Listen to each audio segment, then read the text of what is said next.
Thank you, Mr. Speaker. Members, I want to present SB7, the lobby annuity plan, everybody. As Dustin Burrows told me, the owner box seems to be up there when it should be down here.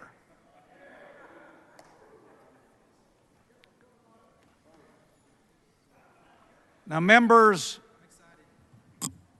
let's talk about SB7. You've gotten more trees cut down just walking in this room. But I want to talk to you about the bill. What is this bill about? Think of the song Pink Floyd, Money.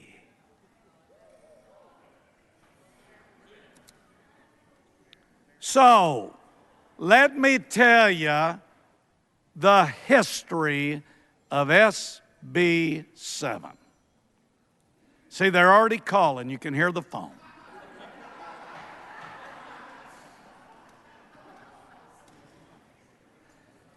I've been working on state affairs and working with our great speaker for many years on the utility industry. We've begun this process in 2019. Here's the bottom line. I can tell you about PCMs. I can tell you about load. I can tell you about firming. That sounds like another variant of COVID. They got more lingo in their group than you can count. But I'm going to spell out what this bill is about. After Snowcane Uri hit, the grid got called into question. Now, you're going to hear it's a one-time event. No, it isn't. I live on the coast. I hear about 100-year hurricanes all the time. And they seem to be coming less than 100 years. So we started a process of trying to strengthen the grid. So at the end of last year, the concept of the PCM,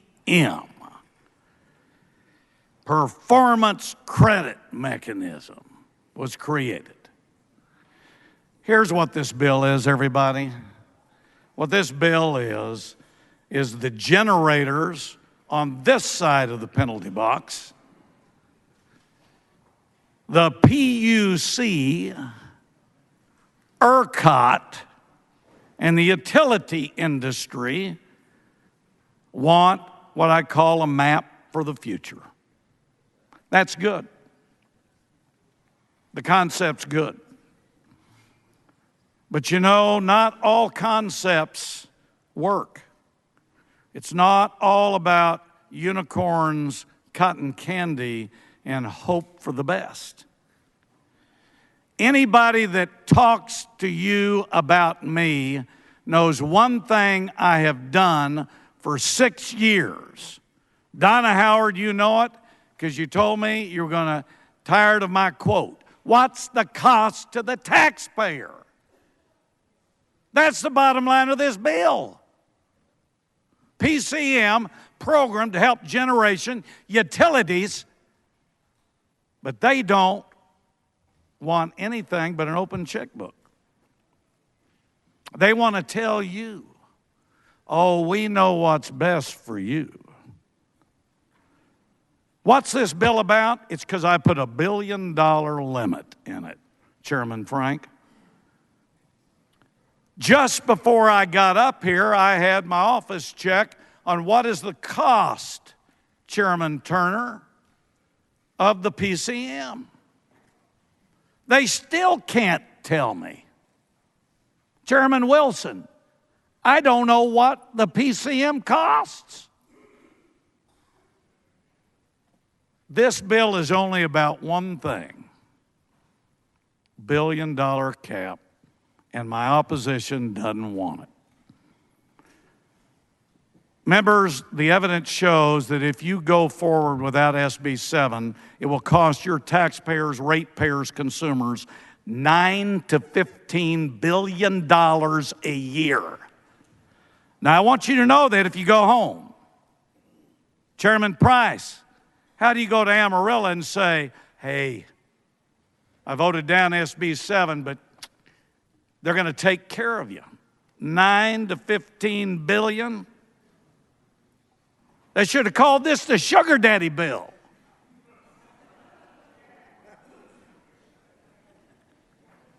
This bill is being fought by money. And I want you to think about everything. And Chairman Collier, you're right. 9 to 15 billion a year is not right. And I don't want consumers going home getting this. Now, members, I want you to know this. When you go home and you talk to your taxpayers, when they get an electric bill, I want you to look at that bill.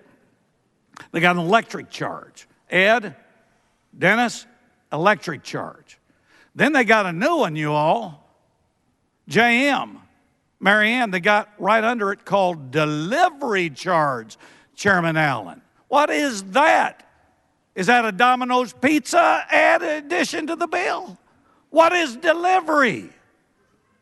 So now we're going to have the PCM sugar daddy charge on there from 9 to 15 billion dollars.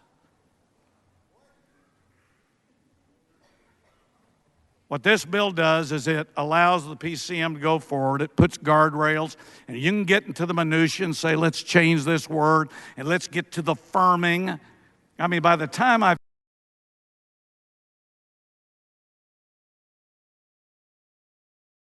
finish with this, I think Dr. Oliverson did a medical exam on this bill. The whole point is we've got a bunch of amendments. Now, this is the other thing I want to tell you, and I mean this very seriously, members. I am tired of the disrespect for the Texas House of Representatives. I want to know how many of you gone before committees, chairman, vice chairman, and members. You show up, there are amendments, opposition. I want you to know, almost all these amendments that were created by the box leaders up here, I haven't ever seen. Do you know how many times they came in and talked to me?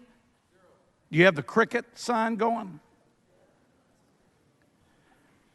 I am tired of special interest groups ignoring this body. I am offended as a chairman appointed by our great speaker that they would end run me constantly during this session. You know these flyers? One of them they had to retract because it was wrong. But I want you all to be in my spot. We go to committees, they oppose us, they change it, we come to the floor. That's not respect for this body. I want respect. And I'm going to tell you two things. I want the cap because I need the consumers protected. Who's supporting me? I can't believe I've got Cyrus Reed, Sierra Club, and Todd Staples, Tex Oga together. I had to go reread the bill to make sure I was still for it.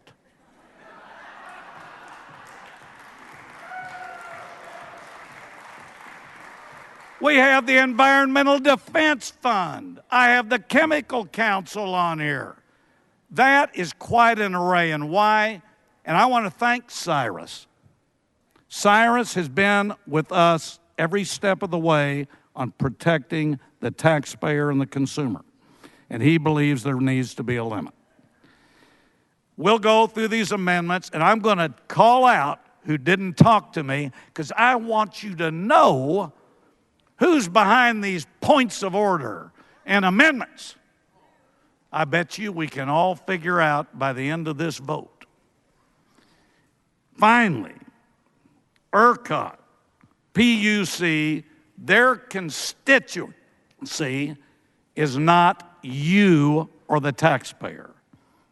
It's the generators, AECT, and the electric utilities. I represent you as the body, and I represent my district and the Texas state consumer. My constituency will always be you. We have 3 constituencies: our district, 204,000, the state of Texas, and you as members. So my closing is this. This is all about money. Remember Pink Floyd. There's nothing wrong with putting a cap. And by the way, in 2 years, we have the provision that it comes back to us, and you can change it, add to it, subtract it, modify, or get rid of it. You got every safety check there is. But I want to tell you, I'm in this to protect the consumer, the ratepayer, the taxpayer, and you. Thank you, Mr. Speaker.